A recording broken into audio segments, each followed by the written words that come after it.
Sebagai seorang yang berada dalam legal field, saya plan untuk educate masyarakat lebih kepada hak-hak mereka dalam undang-undang, macam mana mereka nak berurusan sekiranya terlibat dalam kemalangan ataupun ada tuduhan jenayah, ataupun nak buat urusan seperti macam beli rumah ataupun nak bayar hutang, macam mana semua. Sebab ilmu-ilmu ni biasanya kalau kata kita tak experience sendiri, kita tak tahu.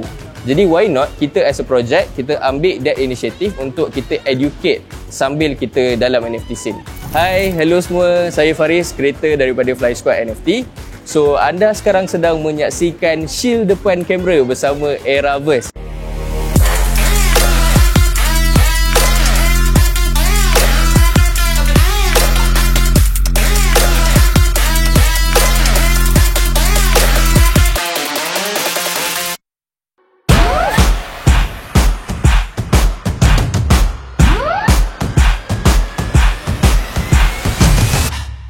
Okay, hai, Assalamualaikum semua. Nama saya Faris. So, saya merupakan project owner kepada Fly Squad NFT on pentas.io. So, basically Fly Squad NFT ni senang ceritanya dia mengisahkan berkenaan sekumpulan lalat yang walaupun lalat ni dipandang hina oleh masyarakat, tapi kita cuba bawakan yang even though image kita ni merupakan something yang orang pandang sebagai kecil, so kita sebenarnya membawa satu movement yang lebih besar dan sharekan lebih banyak knowledge kepada masyarakat. That's our main objective lah. So sejujurnya sebagai seorang creator, saya tidaklah pandai melukis, tapi disebabkan oleh positive vibes yang disebarkan oleh community and so on, saya ambil peluang ni, saya anggap sebagai satu cabaran untuk saya cuba juga bermula. Jadi berbekalkan dengan ilmu belajar melukis dekat YouTube selama 1 minggu tu, saya cuba lukis beberapa haiwan and saya tunjukkan dekat wife saya lah.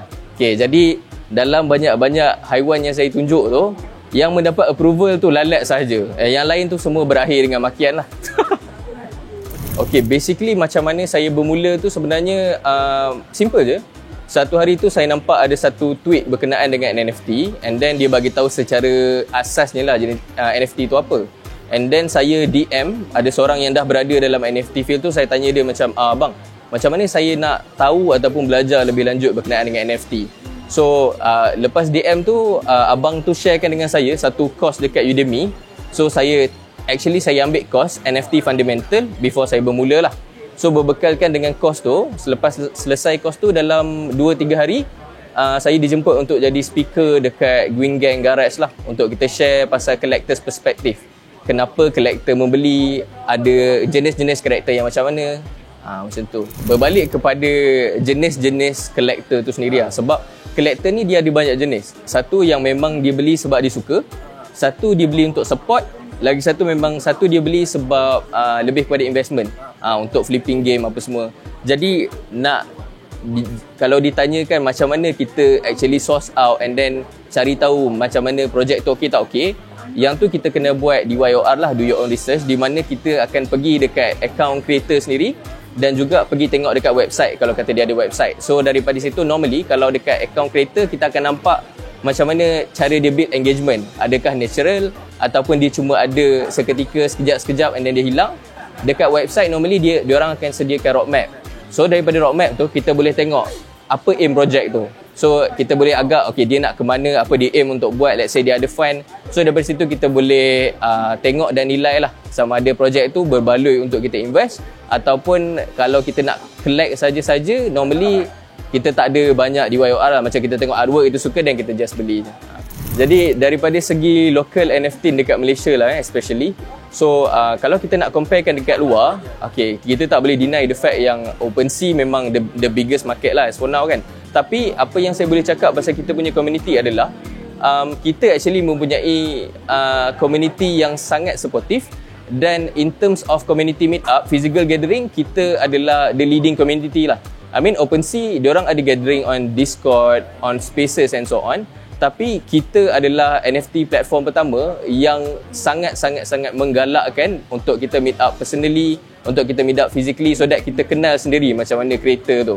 So sedikit sejarah lah berkenaan Fly Squad. So basically Fly Squad ni asalnya merupakan solo project yang aku buat untuk aku dapatkan fund so that aku boleh beli balik daripada creator.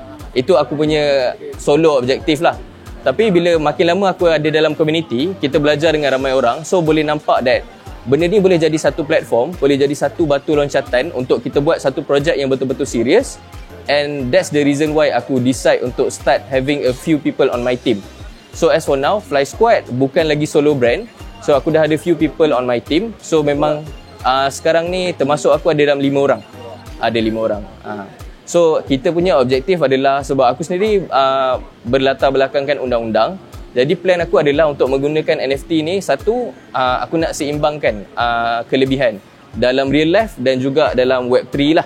Jadi untuk real life tu, apa yang aku plan adalah untuk bawa satu motion di mana kita nak menjadikan masyarakat dekat Malaysia ni, di samping celik pasal NFT, mereka juga celik pasal undang-undang. Sebab kita tahu dalam kehidupan seharian banyak orang yang ada legal matters, ada legal punya business.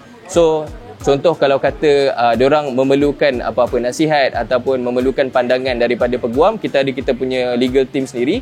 And kita juga akan bantu, like for example kalau kata contoh terlibat dalam kemalangan, contoh ada tuduhan jenayah ataupun dia nak beli rumah, aspek-aspek yang macam tu. Daripada Web3 punya side pula, memang kita plan untuk educate public on macam mana NFT ni berfungsi sebagai token, and bila holder ada token ni, apa yang dia akan dapat. So contohnya macam untuk Fly Squad, memang kita plan untuk buat satu konsep di mana kita akan establish satu DAO. DAO ni senang cerita dia macam satu konsep musyawarah. So pemegang-pemegang NFT ni kita akan bagi dia token. So pemegang token sahaja yang boleh vote. Like for example kita punya discussion pasal project direction, ataupun kita nak buat merchandise, nak design yang macam mana. So kita letakkan benda tu dekat dalam DAO, dan pemegang-pemegang token ni dia boleh vote. Kita boleh tengok dari situ. Lagi satu pula, kita aim untuk wujudkan satu ekonomi di dalam Fly Squad sendiri, di mana dia akan berfungsi sebagai e-commerce. So bila token yang tadi yang kita sebutkan tadi, selain terpakai dekat DAO, dia juga dia boleh digunakan dalam kita punya dApp. So dApp tu nanti orang boleh connect wallet, and then dia boleh redeem. Like for example kita letak merchandise ataupun kita letak any services yang boleh redeem lah dekat situ. So dia akan jadi eksklusif sebab holder-holder NFT dan pemegang token saja yang boleh redeem. Saya cerita pasal community sikit sebab dia sangat menyokong. Sebab even though as a solo creator, kita tak mampu provide utilities sebab kita buat seorang. Sebab in order untuk provide utilities, kita memerlukan capital. Okay. Jadi bila dapat sokongan yang macam tu, saya nampak why not kita provide something. So as for now, untuk solo project, apa yang saya provide adalah like for example kalau holder ada beli 2 ataupun 5 ke atas, like for example dia beli 2, kita akan bagi dia satu customized Fly Squad, yang di mana kita akan lukis berdasarkan apa yang dia nak lah, dia nak macam mana apa semua. And then kalau 5, kita akan bagi one animated version daripada one of the cartoonist yang terkenal jugalah, yang sudi untuk bantu Fly Squad untuk fasa awal ni, iaitu Tone NFT. Kalau tahu, macam Tone dia memang cartoonist yang sangat berbakat. Dia dah handle projek macam anak-anak sidik.